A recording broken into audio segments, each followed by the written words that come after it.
大家好，我是曼大，感谢版友的支持。今年重要的里程碑就是曼好频道达成1000订阅了，感谢版友支持鼓励，我们会持续更新，让版友参考学习，期待版友能从我们分享的内容中有所收获，甚至有所启发，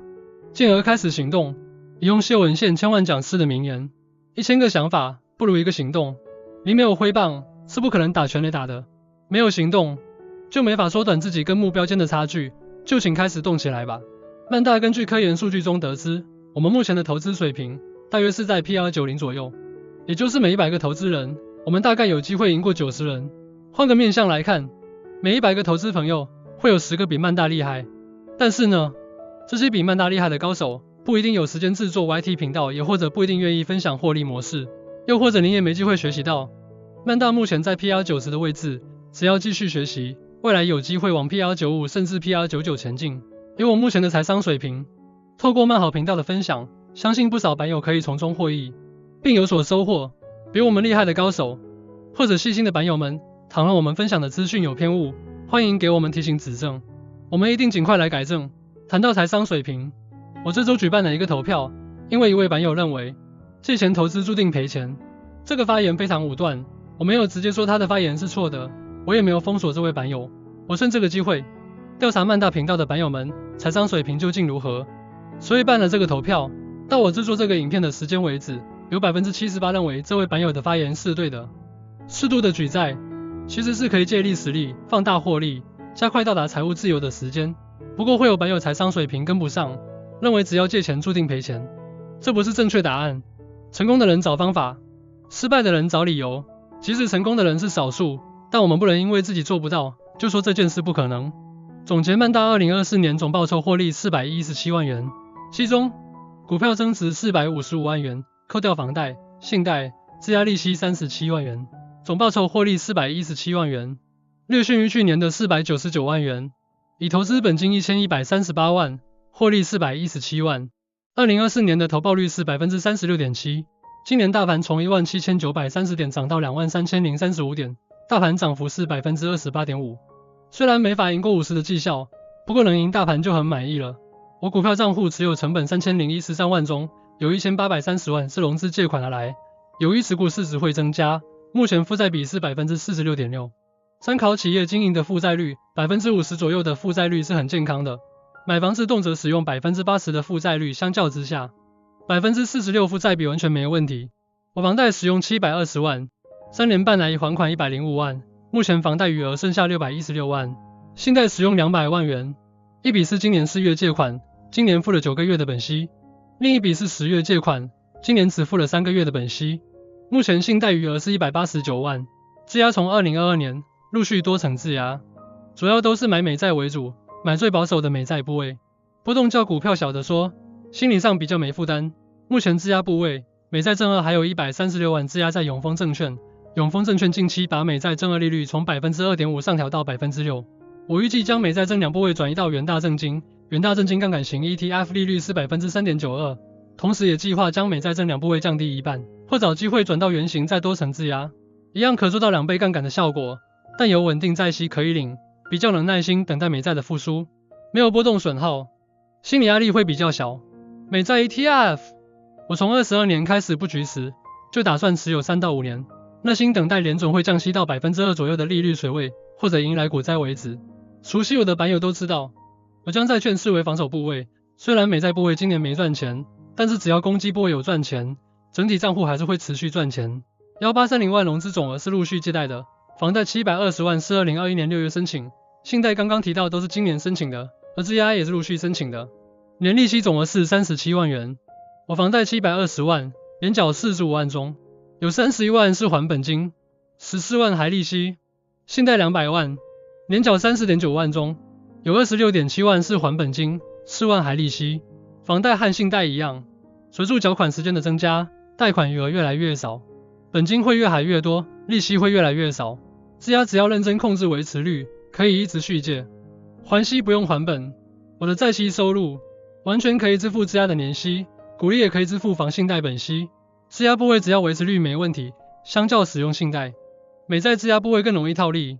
我们常讲现金流很重要，信贷200万一年要还的本息跟房贷720万很接近了，现金流压力相较房贷大得多，这也就是我很谨慎使用信贷的原因。会使用元大付委托是因为界面简单，操作方便，加上朋友推荐，所以我第一笔付委托买美股是使用元大证券，但是由于手续费惊人，21年买跟卖低消都要35元美金，然后还不给1手续费，所以没多久做完低消手续费的功课，我就改用永丰大户头了。现在手续费最有竞争力的应该是国泰证券，供版友参考。近期元大终于收起傲气，开始推付委托手续费优惠，出清这2只零散股票时，有机会享受到手续费优惠。是啊嘛，最后我是在21年布局的，当时买的价位也不好，套了2年多，幸好在长期看好情况下抱得住，直到今年才享受到获利。这账户布局时美金汇率在28元多，可享受到部分汇益，也是一点小确幸。英特尔现况就不特别交代了，惨不忍睹。永丰付委托低消是15元美金，大幅低于元大证券的35元美金，所以美股布局就都在永丰布局了。永丰付委托账户的大部分资金都是我用20年房贷借来布局的，由于布局时间是从2021年开始，各位知道21年是前波高点，而在美股布局的股票中，都是经历过2022年惨套的情况，一路走过来的。我从2016年开始有逻辑的存股，错过了2018年的中美贸易战，也错过了2020年的新冠肺炎股灾，幸好没再错过2022年，能有机会经历2022年的中型回荡，并且把握机会大部位布局，也是这2年能持续获利的重要原因。2022年在股海实战的心理考验，可以说是非常弥足珍贵的经验。我美股布局的最大亏损，在2022年10月时一样超过100万，但我一股都没卖。在22年进行左侧交易，越跌越买，加上定期定额持续扣款，陆续加码到520万台币的本金。目前美股账户从22年亏100万，到现在赚100多万，我有360万台币是换汇在 27.8 元，所以这个账户一样享受到部分汇益，小幅增加了一些获利。美股布局账户中最大的操作失误，大概就布局入股了。阿里巴巴和陆金所，我一路左侧交易，2只都一路加码，摊平之下还是惨赔6成，加上英特尔也赔6成，刚好组成惨跌3兄弟。这3档布局了250万，惨赔100多万，幸好看对的股票比较多，整体账户还是拉回到正报酬。当中获利最好的是 Sam， 这2年多布局近100万，幸运的赚了100万，算是力挽狂澜的大工程。永丰大户头台股手续费蛮有诚意，给了我单月100万以下2折优惠，大于100万的部分28折优惠，100万交易大概可以回馈近3000元。后来台股的买卖，我也就习惯使用永丰大户头来买卖。不过永丰也蛮会养套杀，一开始质押利率是 2%， 抢到市占之后，每半年一次升息，升到去年的 3.2% 及 3.7%， 一定流失了不少质押客户，所以近期又下调到 3.0% 及 3.7%。至于杠杆型 ETF 摆明是不想借款，很没诚意的直接上调到 6%， 让人完全不想再续借。永丰有一点还不错，就是股票质押之后，依然可以在库存上看到股票。如果在元大证金质押，要写 K10单，将股票汇拨到元大证金账户，股票就没办法在库存上看到。另外未来股票拨回来时，成本也会不见，所以要透过自己的记录，才能知道元大证金质押部位的损益。曼大早就有记账习惯，所以这些对我而言都是小事。不过没注意细节的版友，可能成本跑掉之后，不见得能找得回来。温馨的提醒一下版友，记得记录拨券到元大证金质押的成本。凯基证券是我最早开始使用的账户，这账户的股票都是长期存股的股票，获利都还算不错。我发现凯基借券收息是最容易借出的，今年2个凯基账户的总借券收入已经达到3万多元。凯基赞助我非常多咖啡钱，目前这账户就流汇借券出去的股票，我把部分不易借券成功的股票转到永丰方便管理，或者转到元大证金去质押，增加维持率。今年做的正确决定之一是将利基店获利了结，由于成熟制程实在没有未来，决定出清。我利基店部位都是从利金转换而来，成本均价在10元以内，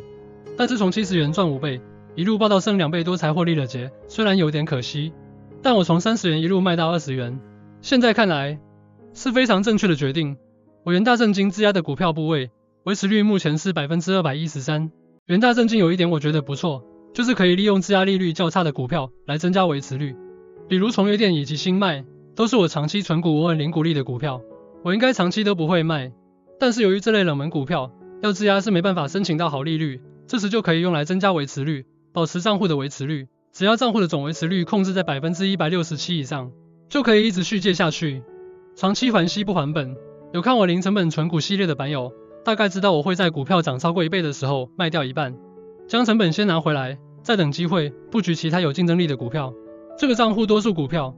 都是在2022年布局的。由于这个账户的存股策略是想透过股利来缴房贷本息，所以会以低本益比搭配能配发出稳定股利的股票为主，来达到进可攻退可守的目标。目前340万存股账户中蛮幸运的，比如伟创、劲丰、华研、神基、伟讯、高技、智障、茂讯、丰益、神达、新迈、创建、信景、新巨、元大高股息，目前有大概约15档涨超过1倍。有兴趣的版友可以参考零成本存股系列的布局股票。这里是340万存股实战现况。2024年相较2023年，未实现损益增加47万，股票现值增加43万，股利金额是25万，是用来支付房贷本息的，现金余额减少13万。今年布局了2张国泰费半，以及部分家人股利跑到这账户还款给家人，所以账户现金减少13万。今年房贷本息缴了22.4万，全部都是透过股利缴的，没有动用到自己的现金。房贷余额从323万降到308万，股利帮我们还了本金15万，加上股票总市值增加31万，初算是实赚了46万。高殖利率股的风光就在去年，我们340万存股系列一直告诉版友，高股息长期大概率跑不赢市值型。我们存股套利账户去年大赚170万，大胜0050，但我们知道，只要时间拉长，迟早会被市值型追上。我们频道力求分享资讯的正确性，方向至少有80%以上是正确的，